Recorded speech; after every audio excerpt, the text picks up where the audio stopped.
ጥንታዊ ወርቃማ ቤተመንግስት ነው። የሰው ልጅ በህይወቱ መሬት ላይ ሲኖር ሊያዩ ይገባል የሚባልለት ቅንጡ ጥንታዊ በወርቅ የተንቆጠቆጠ ህንጻም 76 አፓርትመንት ቤቶችና ዙፋን አዳራሾችን አሟልቶ የያዘ ሲሆን የቃጠሎ አደጋ ደርሶበት እጅግ ጥንቃቄ በተሞላበት መንገድ በፈረንጆቹ አቆጣጠር በ1992 እንደገና ለምረቃ የበቃም በወርቅ የተለበጠ ቤተመንግስት በውስጡ እጅግ ቅንጡ የሆኑና ንጉሱ ባለሙያዎቻቸውንና ሚኒስትሮቻቸውን የሚሰበስቡበት እጅግ ትልቅና ልዩ እንደሆነ የሚነገርለት የንጉሱ ልዩ ዙፋን አዳራሽ ወይም ቲያትሮን ወይም ደግሞ በልዩ መጠሪያው አንበሳ ዙፋን እየተባለ የሚጠራው የቤተ መንግስቱ ክፍልም አንዱ ነው።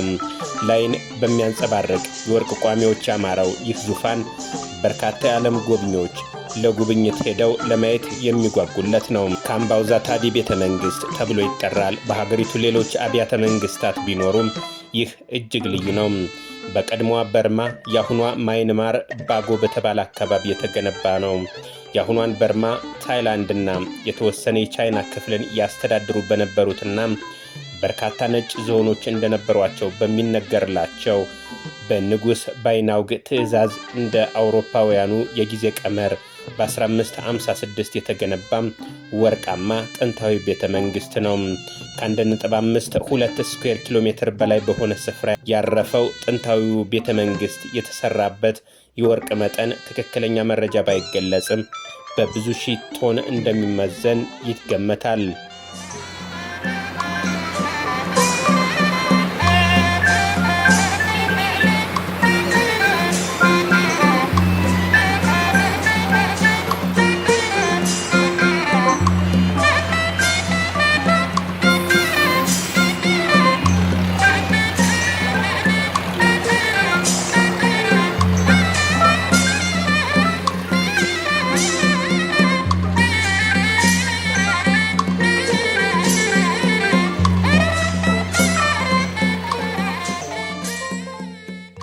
አንድ 167 ግዙፍ በቀላሉ ሊበሰብሱና ሊበሉ የማይችሉ ቋሚ ምሰሶዎች ያሉት ቤተ መንግስቱ 135 የሚሆኑት በ16ኛው መቶ ክፍለ ዘመን በስጦታ ባበረከቱ ሰዎች ስም በአካባቢዎች መጠሪያ እንዲሁም በትንንሽ ከተሞች ስም በሞን ቋንቋ የተጻፈባቸው ነው።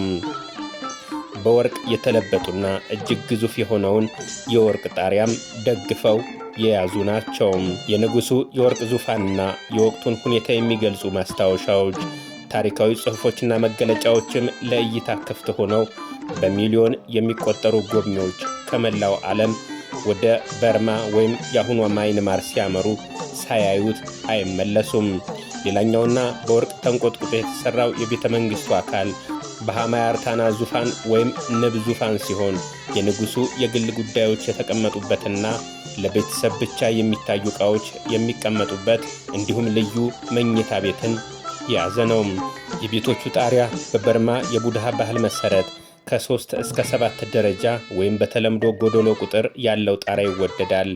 ለዚህም በ7 ደረጃ የተሰራ ጣሪያ ያለው ሲሆን እነዚህ ጣሪያዎችም ከአየር ሁኔታ ጋር የተስማሙ ከፍሳሽና ከመሳሰሉት ጋር በተያያዘ እጅግ ምቹና ድምፅ የማያስተላልፉ ናቸው።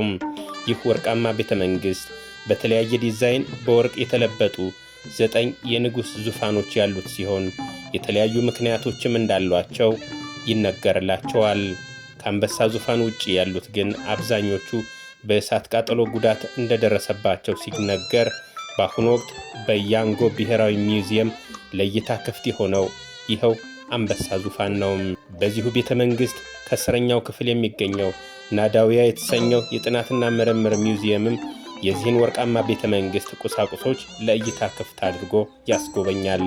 ወደ ማይንማር ባጎ የሚያመራ ሁሉ በዚህ ድንቅ ሚውዚየም የጽሑፍ ሥራዎችንና መዛግብት፣ የንግድ ሥራ መለኪያ ሚዛኖች፣ ሰረገላዎች፣ ጥንታዊ ሳንቲሞች፣ አብረቅራቂ ገንቦች፣ ጎራዴዎችና የተለያዩ የጦር መሳሪያዎችም ይገኙበታል። ይህ ሚውዚየም በ16ኛው መቶ ክፍለ ዘመን በሞን፣ ሳያሜዝና በርማ ቅርጽ የተሳሉ የቡድሃ እምነት የሚያንጸባርቁ ምስሎችንም ይዟል። ጣሪያው እጅግ በሚያማምሩ ወርቅ ቅብ ወራጆችና መጋጠሚያዎች ያሉት ቤተ መንግስቱም በቋሚዎቹ ምሰሶች መጋጠሚያ ቦታዎችም የተለያዩ ዲዛይኖች የተሰሩላቸው ናቸው። ወደ ላይ ቀጥ ብለው የቆሙት ልዩ የማይንማርን ወግና ባህል የሚያሳዩት እነዚህ የቤተ መንግስቱ ወርቃማ ጉልላቶች ልዩ ውበት ያላቸው ናቸው። ዙሪያውን ያሉት ሰው መሰል ቅርጾችም ለዚህ አስደናቂ ስፍራ ተጨማሪ ውበት የሰጡት ሲሆን የሚጨሱ ማዕጠንቶችም ሌላኛው ገጽታ ነው። ይህ ታሪካዊ ስፍራ እጅግ በሚያማምሩ ዛፎች የተከበበና ተፈጥሯዊነቱን እንዲጠብቅ ተደርጎ የተያዘ ሲሆን መንፈስን የሚያድስ ልዩ ታሪካዊ ቦታ ነው።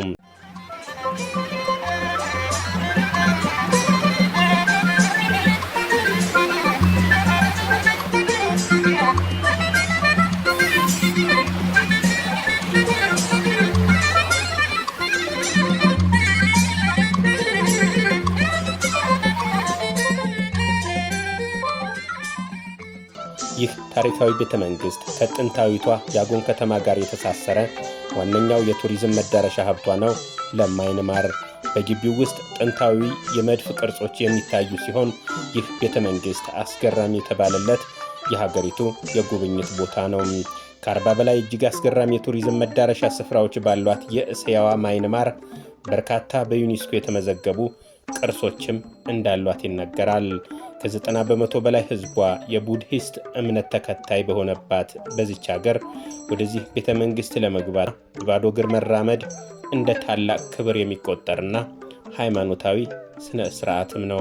በሌላ በኩል ወደ ቤተ መንግስቱ ባጎ ሲገቡ ትልቅ የገበያ ማዕከል የተገነባ ሲሆን በዚህ ማዕከልም ወደ ቤተ መንግስቱ ለመግባት የሚያስፈልጉ ቁሳቁሶችን ለመግዛትና ጎብኚዎች የማይንማርን መገለጫ ቁሳቁሶች ለመሸመት እንዲያስችላቸው ይረዳል።